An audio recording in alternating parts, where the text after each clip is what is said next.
Sejam muito bem-vindos. Hoje com vocês um assunto extremamente polêmico. Se quer polêmica, fica nesse vídeo até o final. Aqui eu estou com a Bruna Foster, da Ecoventures, e vai falar um pouco para a gente sobre o oxibiodegradável. Oi, gente, tudo bem? Eu quero primeiramente agradecer, Rui, pelo convite para estar aqui, para explicar que não é tão polêmico assim, é só questão de aprender e ver as novas documentações. Eu explico uma coisa, às vezes eu gosto de falar, que o que acontece, todas as tecnologias evoluíram, né? Se a gente pegar, vamos falar vou dar um exemplo básico.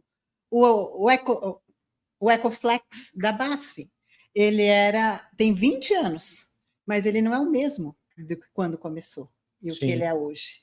É a mesma coisa, eu acho que as pessoas precisam abrir a cabeça que qualquer tecnologia está evoluindo e está se desenvolvendo. E o que importa são as documentações e certificações que comprovam. E fala um pouquinho para a gente, esse material é um oxibio, correto? Sim. Então, ele sendo um oxibio, ele traz uma carga nominal. O oxibio, ele é um gerador de microplásticos e não degrada nada, só estoura, explode, separa, é o que a gente escuta no mercado. Você pode explicar para a gente o P-Life dentro dessa cadeia do oxibio? Qual é a diferença? O que eu vou te falar sobre o P-Life. O P-Life, ele é uma patente japonesa que tem basicamente 14 anos, então ele é um adolescente. Certo. Então ele é muito recente. E o detalhe, o grande diferencial dele, porque quem quebra é metal pesado, né, metal de transição da tabela periódica, que é um metal pesado. Então, como que a gente faz para que ele não seja nocivo e não gere o microplástico? O grande diferencial do P-Life é que ele vem do ácido graxo do óleo do coco da palmeira. E esse material, quando é extraído, ele se torna um estearato de manganês. Então, seu peso molar cai para baixo de 2,9. Então, por isso que ele deixa de ser nocivo ao ser humano e aos micro-organismos. Então, esse é o grande diferencial do P-Life. Mas ele é um oxibio. Ele é um oxibio. O que eu falo assim hoje, Rui? As pessoas têm que entender que não importa como ele começa, importa como ele termina. Se realmente ele vai se biodegradar 100%, se ele não vai gerar microplástico, porque oxidação, eu também já estou ficando velha, já estou oxidando aqui com vocês, ó. Então, ou seja, ele começa com o auxílio das intempéries, sol, chuva, calor. Aí ele vai ficando bem pequenininho, abaixo de 10.000 mols. E aí o que ele faz? Ele absorve a água, e aí que eu brinco que ele vira para o pessoal entender, tipo uma pizza para os micro-organismos, que daí consome esse material, aí gera no final da decomposição água, CO2 e humus, comprovadamente, de testes, né, de certificação feita pelo RISE, que é um instituto da Suécia, que faz toda a norma de biodegradação, e eles fazem um plus, que é o ecotoxicidade. Então, depois da biodegradação, eles analisam o solo, né? Se passa. Aí passou na análise de solo, eles analisam a germinação de semente.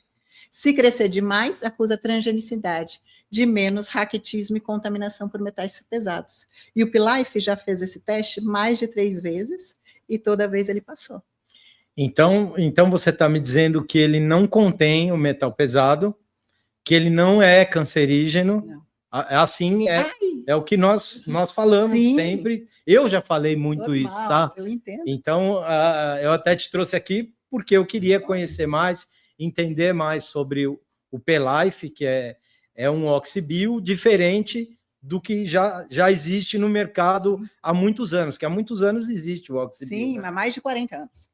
Então, aí eles vieram evoluindo, chegaram no P-Life. Uhum. E o P-Life, como que é a relação dele com a economia circular? Porque eu vejo muito se falar de compostáveis, de outros materiais para se decomporem com facilidade. Sim. Só que aí a gente permanece na economia linear. Sim. Então, como nós estamos buscando um caminho de economia circular, qual é a relação do P-Life com a economia circular? É muito boa, porque o que a gente fala sempre que a gente é uma solução para o descarte inadequado, a gente não é contra a reciclagem.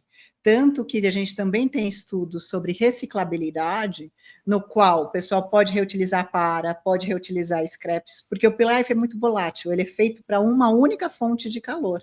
Então, quando ele volta no ciclo, ele perde propriedades. Então, por isso, se você aditivar novamente, ele se torna bio, senão ele é um plástico normal.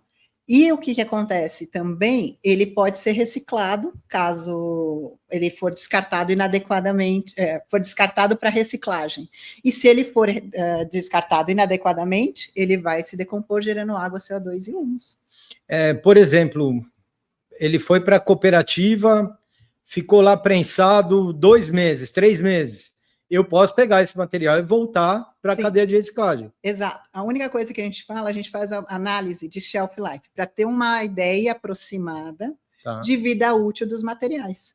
Então, durante esse shelf life, que ainda não iniciou, óbvio que se ele já está se biodegradando, se decompondo, é mais difícil na cadeia.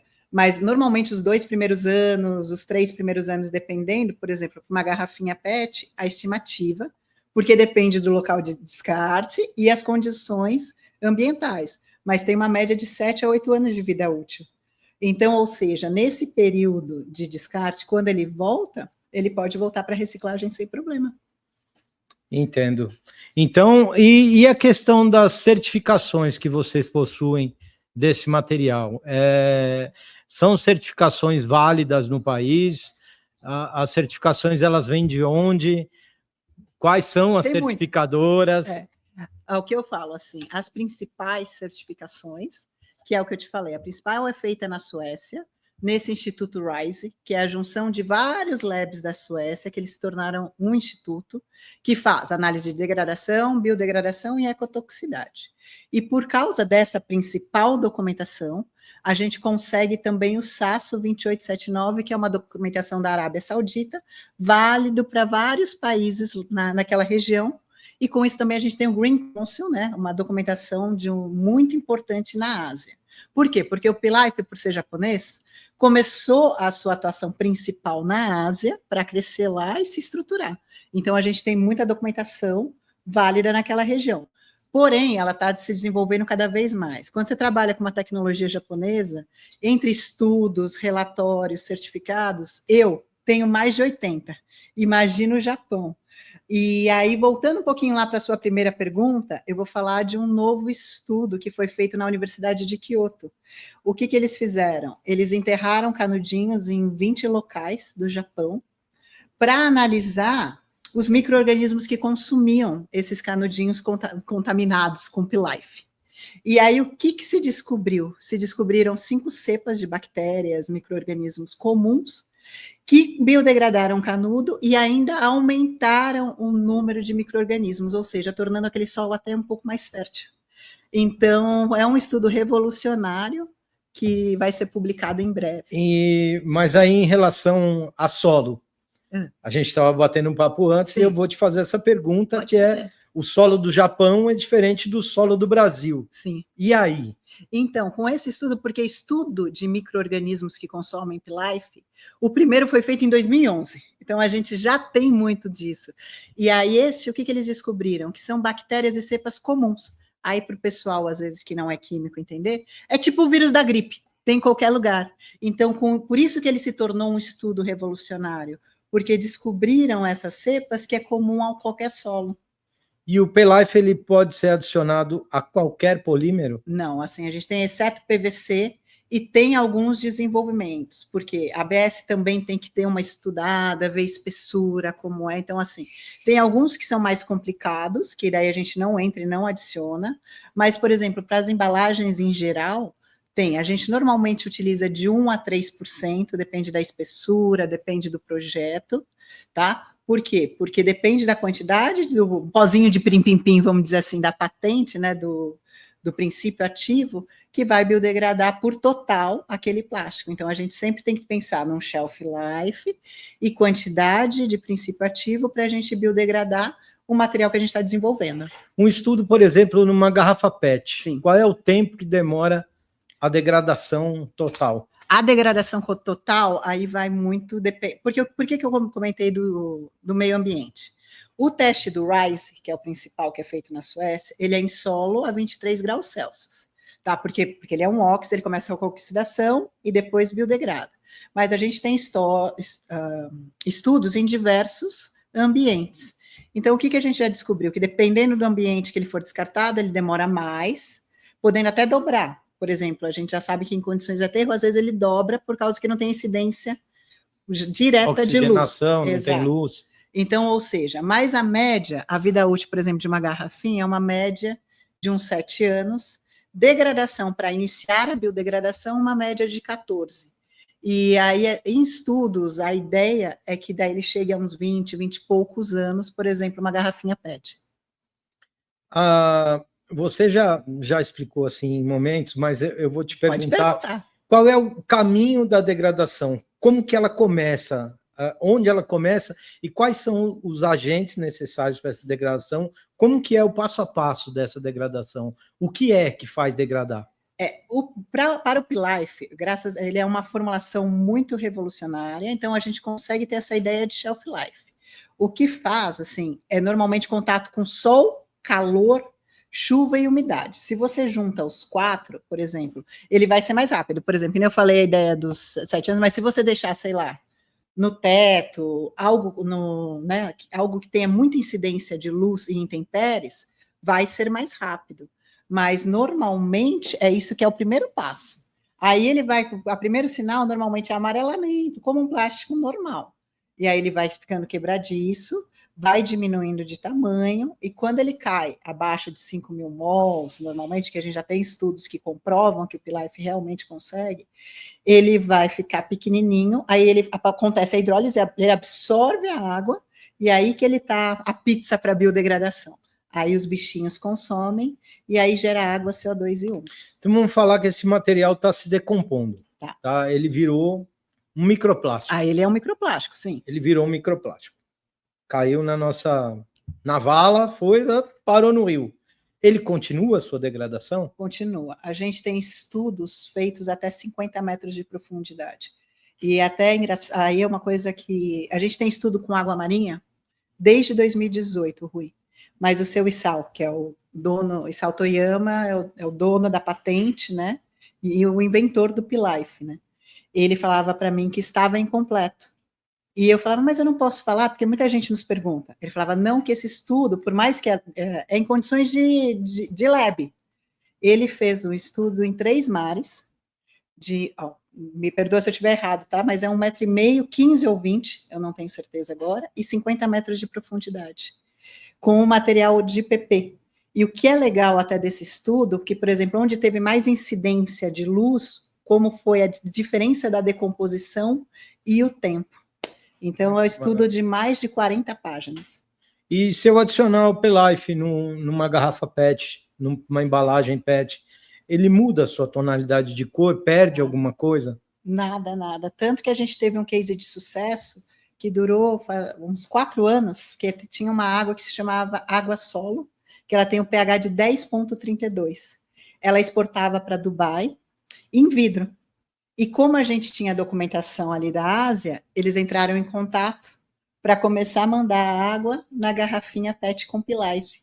Então, a gente, por uns 3 anos, 4, que foi o tempo que eles exportaram para lá, eles ficaram com a garrafinha com P-Life. E o cara não vai tomar microplástico tomando na garrafinha com P-Life, né? Não vai. Essa é a nova, né? Exato. Agora garrafa de água tem microplástico, né? Pelo amor de Deus. Isso é todo dia. Todo dia. Mas, coloca P-Life que vai funcionar. Não vai beber microplástico. Não vai beber microplástico. Bisfenol, tem bisfenol? Não tem. Pergunta polêmica. Sempre bisfenol. Não tem bisfenol. E até interessante, aí para contato com alimento, a gente tem o FDA internacional. Aqui no Brasil, a gente usa o Falcon Bauer para fazer análise das RDCs, análise de migração, a gente sempre fez. Então, se a gente colocar o P-Life numa sacolinha ou em um saco de lixo, a gente fecha o ciclo. Fecha o ciclo porque ele vai se decompor e vai se biodegradar.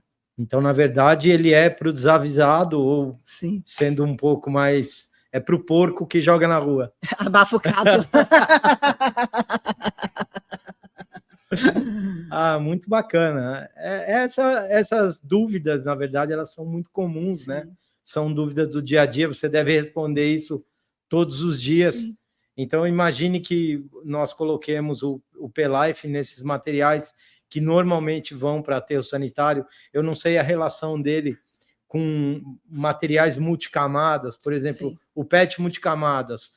Pode entrar o P-Life nele? Se a gente colocar, daí tem que adicionar quando for fazer o PET a camada. Camadas, o PP com 2 camadas. Mas pode, mas cada camada tem que ser adicionada com P-Life. Então, individualmente. Normalmente, para filme alimentício, para essas coisas, cada camada se adiciona com 1% da formulação. E a gente já fez testes, tudo, a gente já tem no mercado.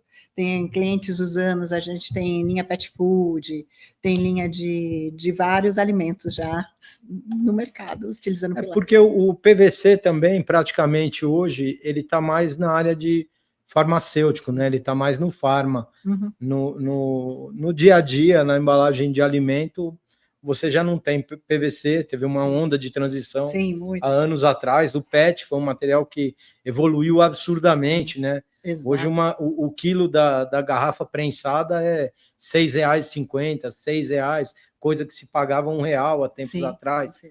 Então, tudo está tendo evolução. Uhum. Você já não vê tanta garrafa na rua, porque o coletor de resíduo pega. Uhum. Então, o que a gente escuta muito é que precisa de soluções, sim, envolvendo a economia circular. Então, pelo que você me disse, o P-Life é amigo da economia circular, sim, não gera microplástico, não tem metal pesado, não vai trazer um câncer. Não. E comprovadamente. E é o que eu sempre falo, Rui, às vezes também me perguntam o que eu acho que vai ser o futuro dos materiais.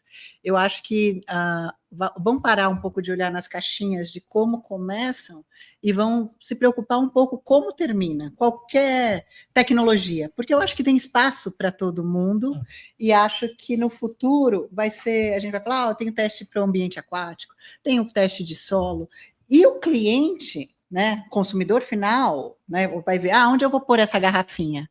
Qual que é o material que mais se adequa para a necessidade dessa garrafa? E está surgindo muitas tecnologias, mas o que eu sempre falo, eu acho que as que tiverem a maior número de certificação por ambiente, no sentido, às vezes, de estudo, como você tem a minha principal certificação, que nem eu falei, é do RISE, mas eu tenho estudos em diversos ambientes. Então, eu acho que isso, não só do P-Life, é a tendência. Então, os materiais que ficarão são os materiais que tiverem a maior número de documentação e focado em diversos ambientes. O Brasil, ele tem muitas documentações específicas, né, que são exigidas. Como que vocês estão lidando com essas documentações do Brasil? Porque eu já ouvi bastante também. Ele não é aprovado aqui, ele não é aprovado ali, não tem documento para isso. Como que vocês estão lidando em relação a isso? A gente está lidando, como a gente tem documentações que comprovam a total biodegradação, mesmo, por exemplo, ele não sendo material 100% de fonte renovável, a gente demonstra com documentação. Tanto que, às vezes, o pessoal pergunta, a gente mostra, ou às vezes vem um fiscal, vem alguém de lei, nos pergunta, a gente sempre demonstra isso. E eu acho que está caminhando, ou seja, a gente, quanto mais, que nem o exemplo do seu podcast, quanto mais as pessoas ouvem e começam a entender o diferencial, não só do P-Life, mas de diversas tecnologias, vai também diminuir a ignorância, porque o que a gente vê, às vezes, muito, que as pessoas não entendem, ou pega, por exemplo, uma lei, vai copiar algo que está acontecendo na Califórnia, nos Estados Unidos, mas não adianta, olha a Califórnia, olha o Brasil, se você divertir Sul, Centro e Nordeste, são 3 países em um. Exato. Então, assim, é muito difícil você copiar algo de fora e achar que vai funcionar 100%. É exatamente isso que eu ia te perguntar. Existem alguns lugares que o P-Life está dentro desse balaio, que o Oxibio, alguns países, que ele é proibido. Sim. Como que vocês estão agindo? Qual é a relação do P-Life? Vai virar o jogo fora? Não vai? Vocês estão certificando em outros países, provando em outros países? O P-Life está crescendo muito em diversos países, mas você pensa que quando o seu Issal criou, era uma startup. Sim. Ele criou no quintal da casa dele, ele inventou, ele é todo estudado, tem formação e tudo mais, mas ele criou e inventou. E aí nisso, o que ele se fortaleceu nesses 10 anos? Em documentação. Porque se você pensa uma startup que vai brigar com monopólios europeus ou monopólio, você tem que estar forte para você demonstrar e estar apto para buscar os mercados. Mas a estratégia do P-Life internacional é essa. Tanto que até esse estudo que eu acabei de comentar com vocês do micro-organismos vai ser publicado, eu não posso falar ainda a revista, mas pensa nas maiores revistas americanas. Vai sair em uma delas. Tá pegando o que acontece, o seu Issal me falou da publicação científica, eu não lembro o nome da revista, mas uma das revistas mais reconhecidas da Europa também. Então, ou seja, ele está buscando hoje, a gente está fazendo estudos, pensa numa das maiores universidades americanas, Poxa. Que eu ainda não posso falar o nome, mas sim, uma que já é um grande peso, que até desses micro-organismos, a Universidade de Kyoto, o Senai Maruamato aqui de São Paulo está se tornando referência, até o seu Issal ficou impressionado como eles estão desenvolvendo metodologias para analisar a biodegradação do material. Então, ou seja, eu acho que essas coisas vão ajudando também ao maior entendimento e ao crescimento. E os clientes que estão usando assim, o P-Life, qual é o feedback que você tem disso? Muito fiel. Eu trabalho com P-Life no Brasil há 10 anos. E a gente está se organizando para a feira agora, né? Sim. Então venham nos visitar e você também, Rui. O que acontece? Eu quase tenho que falar não. O nosso é o C50, né? C50? É, C50. O meu eu não lembro o stand. Eu acho que é o... Eu já descubro.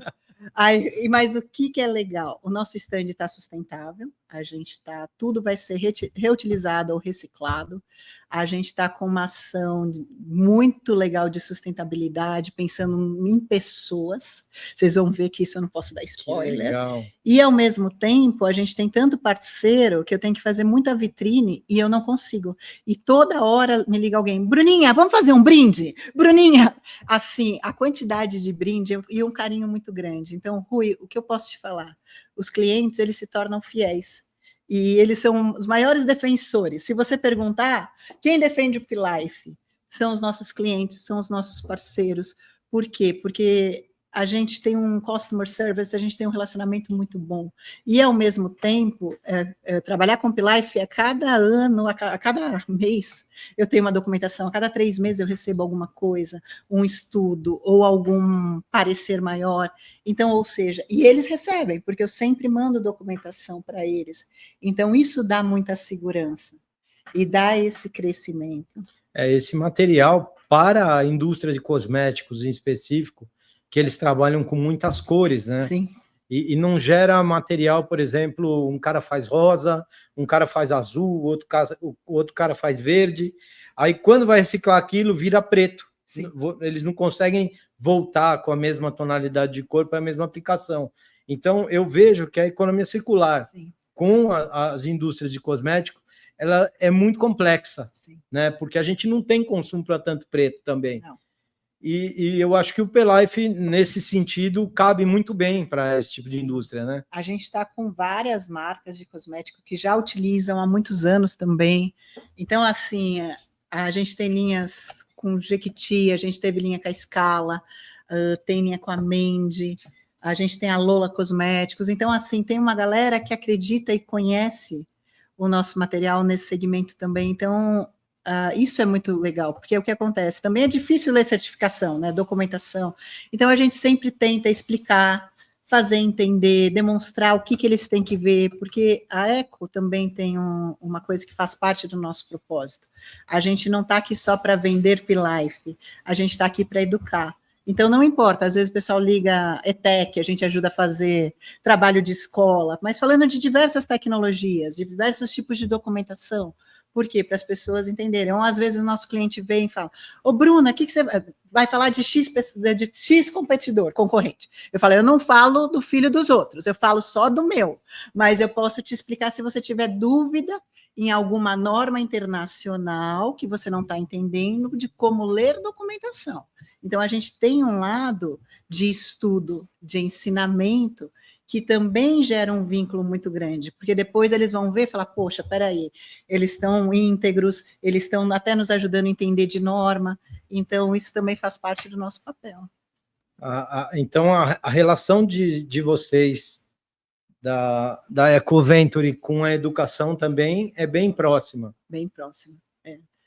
E você sabe que eu não podia perder a oportunidade. Nós temos um projeto, nós temos o Instituto Sou do Plástico e estamos trabalhando com educação em escolas técnicas. A ETEC é uma delas. Vai ter um baita lançamento agora na Plástico Brasil, que é de 24 a 28 de março de 2025, que a gente vai ter um baita lançamento. A ETEC vai estar presente, demonstrando o projeto para vocês, e vão ser os alunos produzindo com materiais que iriam para o aterro sanitário muitas vezes. Pelo menos 80%, com certeza, iria para aterro sanitário, e eles vão estar demonstrando para vocês como ressignificar o plástico. Então, eu conto com o apoio da Ecoventures nesse projeto que nós está nascendo, é o segundo que vai agora. Eu posso te contar um spoiler? Deve. A gente, na feira, esse projeto social que nós vamos fazer, a gente está pegando o tripé da sustentabilidade, que é focado em pessoas, e a gente ficou pensando como que a gente poderia ajudar sendo uma feira de plástico. Então, a gente está trabalhando com ilustradores de São Paulo, que vão fazer o nosso painel, que vai ser reutilizado, e 4 ilustradores que já fizeram HQ, que tem um reconhecimento PROAC, um monte de coisa, vão doar 4 obras, que as pessoas não é um leilão, tá, gente? Mas eles vão dar lance. Rui, você vai lá no meu stand, você vai dar um lance para ajudar. E são 4 ONGs que a gente vai ajudar. E uma delas é a sua. Oh, coisa boa. Obrigado. Essa surpresa é total mesmo. Então, é verdade. Que bacana. E a gente tá nessa luta em pró sempre. Sim. É sempre da economia circular, sim, que é o melhor caminho. Exato. Então, se o cara é desavisado, ele vai usar a P-Life. Eu acho que deu para nós tirarmos aqui várias dúvidas relativas ao material Oxibio. O P-Life é um Oxibio diferente, né, Bruna? Sim. Então, deu para tirar várias dúvidas, acho que matar bastante curiosidade que tem aí, muita falta de informação normalmente, né? Muito. Então, se vocês precisarem de alguma informação, deixa aqui para a gente a pergunta, nós teremos o maior prazer em responder. Uhum. E, Bruna, muitíssimo obrigado por estar aqui com a gente, por poder falar desse material. Se você tiver mais alguma coisa a falar que nós não falamos, por favor. Perfeito. Primeiramente, eu quero agradecer, Rui. É um prazer estar aqui. É um prazer você abrir espaço para a gente conseguir bater esse papo, explicar. E o pessoal, se tiver dúvida, pode mandar aqui nos comentários. Eu ajudo a responder, eu faço com o maior carinho. E obrigada. E vem nos visitar na feira também, que a gente vai estar lá com esse stand super legal, para a gente estar ajudando essas ONGs e fazer. O nosso stand é o C98. Nada como uma cola. O nosso é o C50, então estamos pertinho. Nos vemos na Plástico Brasil agora, se Deus quiser, o mês que vem. É isso aí. E vamos estar expondo plástico, o assunto plástico. O vilão, né? Que não é nem tão vilão assim. Já viram aqui que o meu traficante, ó, tá ficando para trás com essa história do P-Life aí, ó. É isso aí. Gente, obrigado por ter ficado no vídeo até o final. Gostou do conteúdo? Curte, compartilha. Se não gostou, compartilha também. E até o próximo vídeo.